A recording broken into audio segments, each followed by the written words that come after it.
दोस्तों, डायबिटीज के मरीजों के अंदर जो वेमेन प्रेग्नेंट होती हैं, कभी कभी प्रेगनेंसी के दौरान अगर प्री मेच्योर चाइल्ड बर्थ का खतरा यानी प्री मेच्योर डिलीवरी का खतरा होता है बिटवीन 24 टू 34 वीक्स, यानी जब भी प्रेगनेंसी में 34 वीक से पहले अगर डिलीवरी का खतरा होता है कई वजहों से, जैसे किसी को प्रीमेच्योर लेबर स्टार्ट हो गया या ब्लीडिंग स्टार्ट हो गई या अदर कई कारणों से, तो ऐसे में क्या होता है कि जब भी 34 वीक से पहले बेबी बॉर्न होता है तो 34 वीक से पहले उसका लंग मैच्योर नहीं होता है। ऐसे में अगर बेबी 34 वीक से पहले बॉर्न होता है तो अक्सर सांस लेने में दिक्कत होती है, जिसे बोलते हैं रेस्पिरेटरी डिस्ट्रेस सिंड्रोम, जिसकी वजह से चाइल्ड को बैड कॉम्प्लिकेशन या इवन डेथ का खतरा बढ़ जाता है। ऐसे में क्या होता है कि एक स्टेरॉयड होता है, जैसे कि ऐसे में लंग को मैच्योर करने के लिए एक बेटनेसॉल इंजेक्शन आता है 4 mg का, वो 3 इंजेक्शन लगातार 2 दिन दिया जाता है, या डेक्सामेथासोन इंजेक्शन आता है, उसको 2 दिन दिया जाता है। इस स्टेरॉयड इंजेक्शन से लंग की मैच्योरिटी फास्ट हो जाती है और विद इन 24 आवर, 2 इंजेक्शन के 24 आवर के बाद अक्सर लंग मैच्योर हो जाता है और बच्चे को बचने की संभावना कई गुना बढ़ जाता है। तो ये स्टेरॉयड इंजेक्शन प्रेगनेंसी के दौरान इवन डायबिटीज मरीजों को जब भी प्री मैच्योर डिलीवरी का खतरा 34 वीक से पहले होता है दिया जाता है, जिससे कि बच्चे की पैदा होने की जान बचाया जा सके। तो ये स्टेरॉयड जो है बड़ा फायदेमंद होता है, बट स्टेरॉयड से नुकसान क्या होता है कि ऑलरेडी जो डायबिटिक पेशेंट है उसका ब्लड शुगर बहुत तेजी से बढ़ जाता है, बहुत तेजी से उसका शुगर बढ़ता है। प्लस कभी कभी स्पेशली टाइप 1 डायबिटीज के अंदर एक बॉडी में डायबिटिक कीटोसिडोसिस यानी बॉडी के अंदर कीटोन बढ़ने का खतरा हो जाता है, उसके लिए वॉचफुल रहना पड़ेगा, जो आगे हम बताएंगे कैसे स्टेरॉयड देने पर डायबिटीज के मरीजों को प्रेगनेंसी के दौरान अपना इंसुलिन एडजस्ट करके डायबिटीज अच्छा कंट्रोल रखे, जिससे कि बैड कॉम्प्लिकेशन बेबी पर ना हो। क्योंकि बड़ा अक्सर देखा कि जैसे स्टेरॉयड देते हो शुगर तेजी से 200, 250, 300 पहुंच जाता है, जिससे कभी कभी बच्चे के आफ्टर चाइल्ड बर्थ या even during pregnancy only bad complication हो जाते हैं। उसको बचाने के लिए आपको शुगर कंट्रोल अच्छी होना बहुत जरूरी है। हमने बोला कि जब भी स्टेरॉयड देते हो तो एक तो स्टेरॉयड क्या करता है कि आपकी बॉडी के अंदर इंसुलिन का असर मसल्स पे, फैट सेल पे, बॉडी के अन्य टिश्यू में कम कर देता है, जिससे कि ग्लूकोज जो भी खाते हो वो मसल में जाके यूज नहीं हो पाता है, बॉडी टिश्यू यूज नहीं कर पाते हैं, तो ब्लड में शुगर बढ़ जाता है। सेकेंड क्या होता है कि ये स्टेरॉयड जो है इंसुलिन का बनना पेनक्रियास से कम कर देता है, तो इंसुलिन की डेफिशिएंसी हो जाती है। जो भी पहले आप गोली या इंसुलिन ले रहे होते हैं उसका असर घट जाता है और फर्दर इंसुलिन प्रोडक्शन कम हो जाता है, जिससे शुगर बढ़ जाता है। थर्ड, ये लीवर के अंदर ग्लूकोज प्रोडक्शन को बढ़ा देता है। इन सब से वजह से आपका ब्लड शुगर बहुत तेजी से बढ़ जाता है। तो कैसे मैनेज करना है? तो जब भी आपको जान लो, जब भी आपको स्टेरॉयड स्टार्ट किया जाएगा तो आपको हर 2.5 घंटे बाद शुगर चेक करना है, जो आगे बताऊंगा। और शुगर चेक करके हर 2.5 घंटे बाद अगर ब्लड शुगर बढ़ा रहे तो आपको इंसुलिन देना पड़ेगा। जैसा पहले जानते हो कि प्रेगनेंसी के दौरान शुगर कितना रखना आपको, खाली पेट 70 से 95, खाने से पहले 80 से 120, खाने के बाद 80 से 120, 100 से 120, और रैंडम भी 120 से कम होना चाहिए। तो इन्हें बहुत टाइट कंट्रोल करना पड़ता है। तो इसलिए जब भी किसी को बेटनेसॉल या डेक्सामेथासोन इंजेक्शन देते हैं तो आपको स्टेरॉयड इंजेक्शन देने के बाद आपको अपना इंसुलिन का डोज बढ़ाना पड़ता है। स्टडी में देखा गया है कि हर 1 मिलीग्राम इंजेक्शन देने से अप्रोक्सीमेटली 2 से 5 यूनिट इंसुलिन बढ़ाना पड़ता है। तो अगर आप बेटनेसॉल के 3 इंजेक्शन ले रहे हैं, 12 mg ले रहे हो, आपने 12 mg ले रहे हो, तो आपकी इंसुलिन बढ़ाने की नौबत अप टू 24 से लेकर के 60 यूनिट तक पर डे बढ़ाने की नौबत आती है। ये डिपेंड करता है कि आपके अंदर कितना वेट है, आपके अंदर इंसुलिन कैसा काम कर रहा, आपका डायबिटीज कितना पुराना है, जितना वेट ज़्यादा होगा, जितना स्ट्रेस ज़्यादा होगा, उतना आपको इंसुलिन रिक्वायरमेंट बढ़ानी पड़ेगी। और ये इंसुलिन करीब 36 घंटे से लेके 72 घंटे काम करता है। तो लास्ट इंजेक्शन के बाद अप टू 36 से 72 घंटे तक ये बढ़ा हुआ इंसुलिन मात्रा देने की जरूरत पड़ सकती है। इसलिए इंजेक्शन लेने के बाद आपका शुगर अप टू 3 दिन तक बढ़ा रह सकता है। इसलिए 3 दिन तक बार बार शुगर चेक करके इंसुलिन डोज बढ़ाते रहनी पड़ेगी, जिससे शुगर कंट्रोल रहे। मैं बोला कि ये इंसुलिन कितने कब तक काम करता है, करीब 36 घंटे से लेके 72 घंटे तक।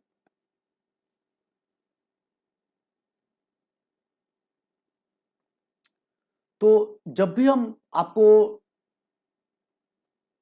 अक्सर ये इंसुलिन सुबह लगाई जाती है, तो जब भी आपको शुगर लगाओगे, इंसुलिन को लगाओगे, तो अक्सर हम लोग ये प्रेगनेंसी के दौरान नॉर्मली हम जो अक्सर जो इंसुलिन देते हैं, अक्सर प्रेगनेंसी में इंसुलिन जो देते हैं हम लोग, एक ब्रेकफास्ट से पहले, लंच से पहले और डिनर से पहले एक रैपिड एक्टिंग इंसुलिन देते हैं। रैपिड एक्टिंग मतलब कि जो इमीडिएट काम करता है और करीब 3 से 4 घंटे काम करता है। और रात को सोते समय एक देते हैं हम लॉन्ग एक्टिंग, जैसे कि लेविमीर या ह्यूमिसुलिन एन या इंसुलिटार्ड इंसुलिन देते हैं। और ये रैपिड एक्टिंग इंसुलिन कौन देते हैं, हम लोग देते हैं, जैसे कि इंसुलिन फियास्प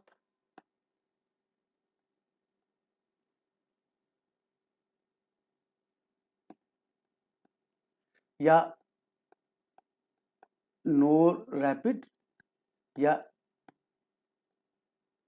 ह्यूमोलॉग या एपिड्रा या यूग्लिसेंट।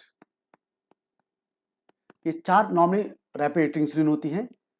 और 2 इंसुलिन और होती हैं जो छोटे शहरों में अक्सर ये इंसुलिन, ये नई इंसुलिन है, ये छोटे शहरों में मिल नहीं पाती हैं। तो छोटे शहरों में जो हम लोग वहां पर क्या होता है, शॉर्ट एक्टिंग इंसुलिन होती है, पुरानी इंसुलिन होती है, ह्यूमन इंसुलिन, जैसे कि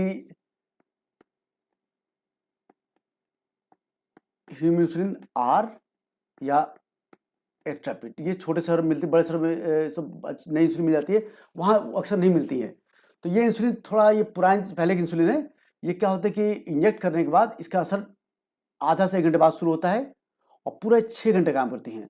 तो इससे क्या होता है, थोड़ा इनसे पीपी कंट्रोल, यानी आफ्टर ब्रेकफास्ट लंच देने के बाद नॉर्मली बिलो 140 लाना मुश्किल होता है, प्लस लो शुगर चांस ज़्यादा होता है, इसलिए प्रेफर हम लोग इसको नहीं करते। तो जैसे क्या होता है कि अक्सर क्या होता है कि स्टेरॉइड जो है प्रेगनेंसी में इंजेक्शन सुबह दिया जाता है, करीब डॉक्टर नॉर्मली इसको 9 AM से लेके 11 बजे के आसपास इसको इंसुलिन को ये स्टेरॉइड इंजेक्शन देते हैं, सुबह सुबह क्लिनिक में देते हैं, नॉर्मली ये इंट्रामस्कुलर दिया जाता है। तो जैसे आप स्टेरॉइड इंजेक्शन लो, सेम टाइम उसी के साथ साथ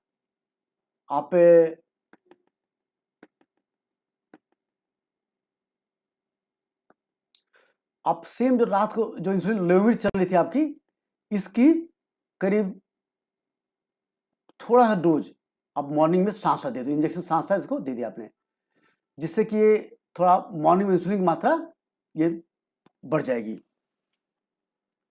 तो पहला काम तो ये करेंगे कि सपोज आप रात को ये इंसुलिन ला रहे हो 18 यूनिट, तो इसकी 8 यूनिट या 10 यूनिट आपने सुबह भी लगा दिया इंजेक्शन के साथ साथ। ये क्या होता है, ये इसका असर ये इंजेक्ट करने के बाद नॉर्मली 1-1.5 घंटे बाद ब्लड में जाती है और स्लोली स्लोली रिलीज होती रहती है। तो जिस तरह से स्टेरॉइड स्लोली शुगर बढ़ाता है, साथ साथ इंसुलिन रहेगा, तो ब्लड शुगर ज़्यादा बढ़ नहीं पाएगा। तो पहला तो क्या होगा कि आपको ये लॉन्ग एक्टिंग इंसुलिन को सुबह भी स्टार्ट कर दीजिए। कितने दिन के लिए, नॉर्मली 3 दिन के लिए, 3 डेज के लिए। इसके बाद अब जितनी भी इंसुलिन है, ये जो आपके रैपिड एक्टिंग इंसुलिन है, जो आप ब्रेकफास्ट लंच और डिनर से पहले दे रहे हैं, ये जो भी आप ब्रेकफास्ट और लंच डिनर से पहले इंसुलिन दे रहे हैं, उसकी मात्रा को आप बढ़ा दीजिए। ये 10 to 20% ब्रेकफास्ट से पहले बढ़ा दिया, लंच से पहले बढ़ा दिया और डिनर से पहले भी बढ़ा दिया, 10 to 20%। सपोज आप लंच से पहले 10 ले रहे थे तो उसको उठाकर आपने 12 कर दिया ब्रेकफास्ट में। लंच में मान लो 8 ले रहे थे तो उसको उठा के आपने 9 कर दिया, ये भी 9 कर दिया। तो एक एक 2 मिनट बढ़ा दिया आपने। और इसके बाद फिर क्या करेंगे हम लोग, अब इसे यहाँ दिखाता हूँ आपको। तो नॉर्मली प्रेगनेंसी में क्या होता है कि एक ब्रेकफास्ट से पहले रैपिड एक्टिंग इंसुलिन देते हैं जो 3 घंटे काम करता है, फिर लंच से पहले देते हैं और डिनर से पहले देते हैं, फिर सोते समय एक देते हैं long acting. Same long acting हमने उठा के सुबह 7 बजे भी अपने जब भी इंजेक्शन लगाएंगे हम, सपोज आपने लगाया 11 बजे तो उस समय भी हमने इसको एक लॉन्ग एक्टिंग यहाँ भी दे दी हमने, जिससे कि हल्का इंसुलिन रिलीज होता रहे। और हमने बोला जैसे बोला कि आपको ब्रेकफास्ट से पहले और लंच से पहले तीनों टाइम आपने इंसुलिन पहले 10, 8, 8 ले रहे थे तो उठा के इसको आपने इसको 12 कर दिया, इसको 9 कर दिया, इसको 9 कर दिया। और लॉन्ग एक्टिंग जो चला था पहले आपको 16, उसको उठा के आपने 19 कर दिया।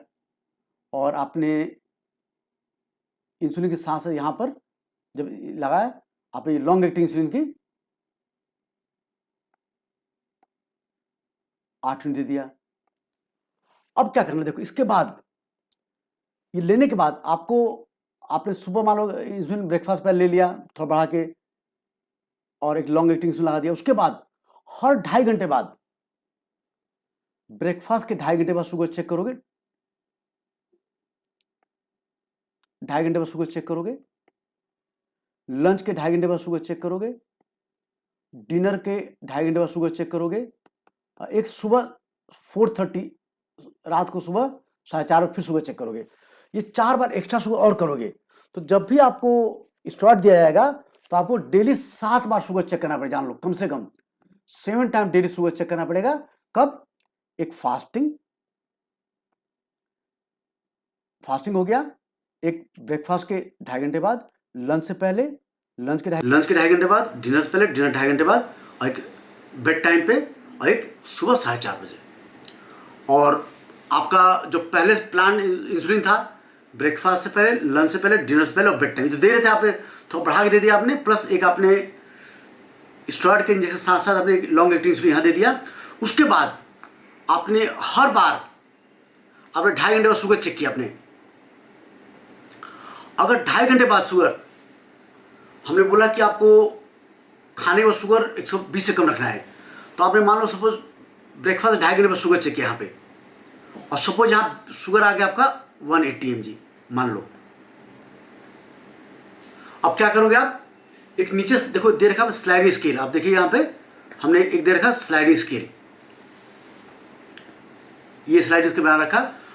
अगर ब्रेकफास्ट के 2.5 घंटे बाद, लंच के 2.5 घंटे बाद, या डिनर 2.5 घंटे बाद, या रात 4:30 बजे अगर आपका ब्लड शुगर 120 से 140 आता है तो 2 यूनिट रैपिड एक्टिंग इंसुलिन, यानी कि इंसुलिन फियास, ये जो बोला था दिखाया था ना ये वाला रैपिड एक्टिंग इंसुलिन जो था आपका रैपिड एक्टिंग इंसुलिन जो था हमारा, जैसे कि इंसुलिन फियास, नोवा रैपिड, एपिड्रा, ह्यूमोलॉग, यूग्लिसेंट, कोई भी इंसुलिन आप जो ये बिफोर ब्रेकफास्ट लंच लगा सेम इंसुलिन आपको 2 यूनिट यहाँ पे देना पड़ेगा। 2.5 घंटे बाद यहाँ 2 यूनिट देना पड़ेगा, क्योंकि अगर मान लो 180 है तो आपने 2 यूनिट यहाँ दे दिया तो ये आपको लंच होते होते शुगर घट के 120 से कम आ जाएगा। और मान लो 180 है, इंसुलिन नहीं दोगे आप यहाँ पे, सपोज यहाँ पे शुगर 180 आ रहा है और नहीं दोगे तो शुगर और बढ़ता जाएगा, कोई स्टेरॉइड शुगर और बढ़ता है। इसके बाद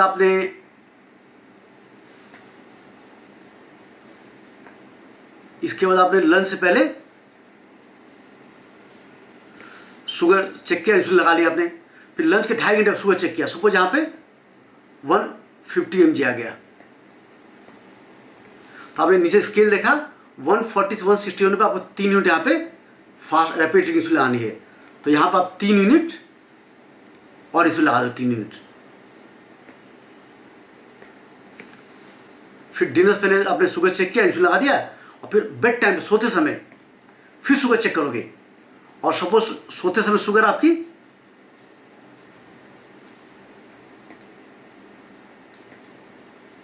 170 mg आ गया। तो ये चार्ट देख करके 160 से 180 में 3 यूनिट आपको यहाँ पे, सॉरी 4 होने चाहिए, ये 4 होगा, ये 5 होगा, ये 6 होगा। तो यहाँ पे आपने देखा कि 70 mg आ गया, तो 4 यूनिट यहाँ पे इंसुलिन आपने लगा दिया। 4 यूनिट ये लगाया, प्लस जो लॉन्ग एक्टिंग इंसुलिन थी उसको ऑलरेडी हमने बढ़ा के 16 को 19 कर दिया था मैंने, तो 4 ही लगा दिया, प्लस एक लॉन्ग एक्टिंग इंसुलिन लगा दिया आपने। उसके बाद सुबह शुगर चेक किया आपने रात को 4:30 बजे,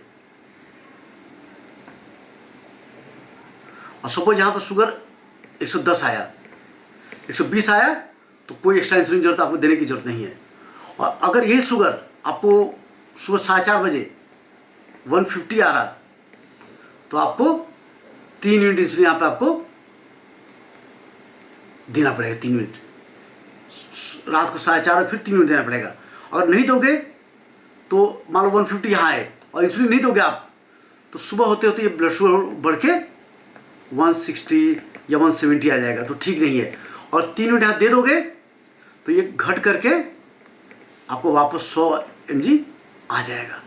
तो आप ध्यान रखिए, प्रेगनेंसी में ये जो इंसुलिन देते हैं, पहले ये बेबी को नहीं जाता है, प्लेसेंटा क्रॉस कर बेबी नहीं जाता बेबी को, तो इससे कोई शुगर लो के खतरा के अलावा शुगर लो भी आपका होगा, बेबी का नहीं हो रहा।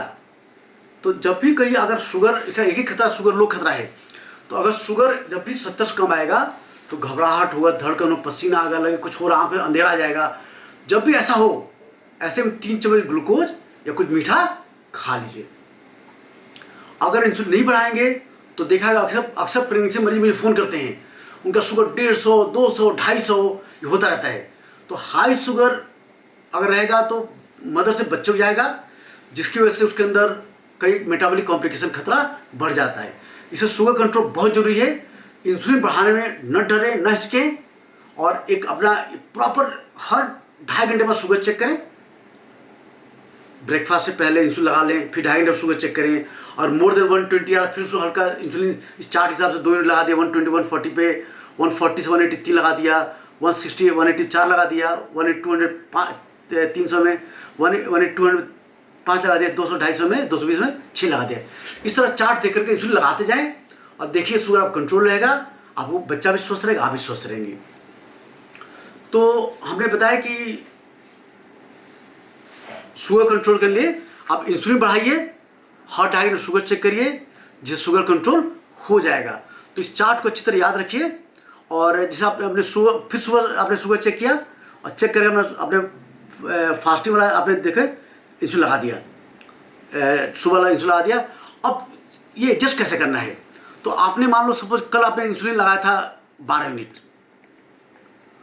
कल इंसुलिन लगाया 12 यूनिट स्टेरॉइड के बाद, 12 लगाने में शुगर आपका कल आया था 180, जबकि हम इसको 120 से कम लाना था, तो 112 से काम नहीं चला। तो आज ये रैपिड एक्टिंग इंसुलिन जो ब्रेकफास्ट पे लगाते हैं, उसको बढ़ा के 14 कर लीजिए। उसके बाद आपने 2.5 घंटे बाद शुगर चेक करके, और सपोज ये अगर मोर देन 120 से ऊपर आता, मान लो 140 आता है, तो फिर 2 यूनिट लगा दिया आपने, यहाँ 2 यूनिट यहाँ फिर लगा दिया आपने। 2 यूनिट लगाने के बाद आपने फिर शुगर चेक किया लंच से पहले, और कल आपने देखा लंच के बाद शुगर चेक किया था, कल आप मान लो आप आया था सुबह 170 आया था, तो इसका मतलब 9 यूनिट काम नहीं चला था। तो आज आप इसको उठा के 11 कर लेंगे, जिससे कि ये आपका आफ्टर लंच शुगर बढ़िया है। तो 11 लगा के फिर शुगर चेक करेंगे आप 2 घंटे बाद, और सपोज स्टिल फिर भी 120 ऊपर आ रहा है, 135 आ रहा है, 135 मान लो आ रहा है इस समय लंच के 2.5 घंटे बाद, तो आप क्या करोगे, फिर 2 यूनिट लगा दो यहाँ पे लंच के 2.5 घंटे बाद। उसके बाद डिनर पर शुगर चेक करोगे, और कल डिनर पर शुगर कितना आया था, 150 मान आया था कल। तो इसका मतलब कि कल 9 लगाया था हमने, उससे काम नहीं चला, तो इसको उठा के 10 कर लेंगे। तो आपको डेली अगर नाश्ते को शुगर बढ़ के आ रही है तो अगले दिन इंसुलिन बढ़ानी पड़ेगी। इसी तरह से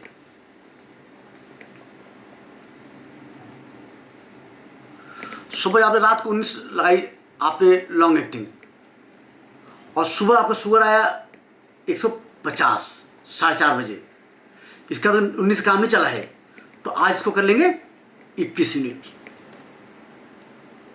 तो हर रोज अगर 430 AM वाली इंसुलिन मोर देन, हमें 430 इंसुलिन कितनी शुगर कितना चाहिए, हमें 120 से कम चाहिए।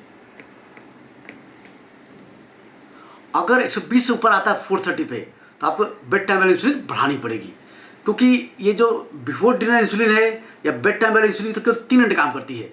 तो ये 430 जो शुगर कंट्रोल करेगी, ये लॉन्ग एक्टिंग इंसुलिन करेगी। तो जब भी आपका 430 ब्लड शुगर 120 से ऊपर आएगा, तो आप लॉन्ग एक्टिंग इंसुलिन पहले 19 लगाया था, फिर 21 किया, कल फिर चेक किया, फिर भी 120 ऊपर आए तो इसको 23 कर दिया। तो आप इस इंसुलिन को बढ़ाते जाएंगे। और आपको कोई कन्फ्यूजन कितना बढ़ाए तो अपने डॉक्टर बात करिए और इसे बढ़ाइए। जब तक इंसुलिन नहीं बढ़ाएंगे आपका शुगर कंट्रोल नहीं आएगी। इसी तरह से जो ये वाली इंसुलिन थी, वाली हमारी जो ये बीच हम जो इंसुलिन लगाते, बीच में लगाते हैं इंसुलिन को 2.5 घंटे बाद,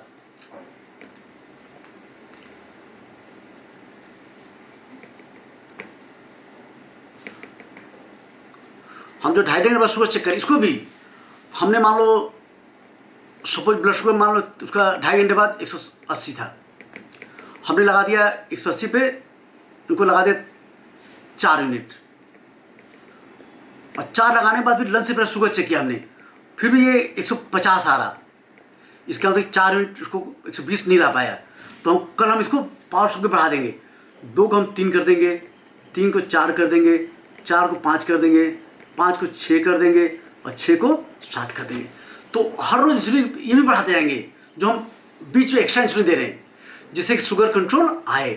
तो जब भी प्रेगनेंसी के दौरान स्टेरॉइड दिया जाता है तो ध्यान रखें, आप अपने डॉक्टर से हर रोज फ़ोन से, जहाँ भी कन्फ्यूजन हो इंसुलिन बढ़ाने में, अपने डॉक्टर से डेली फ़ोन से बात करें, और डॉक्टर से बात करके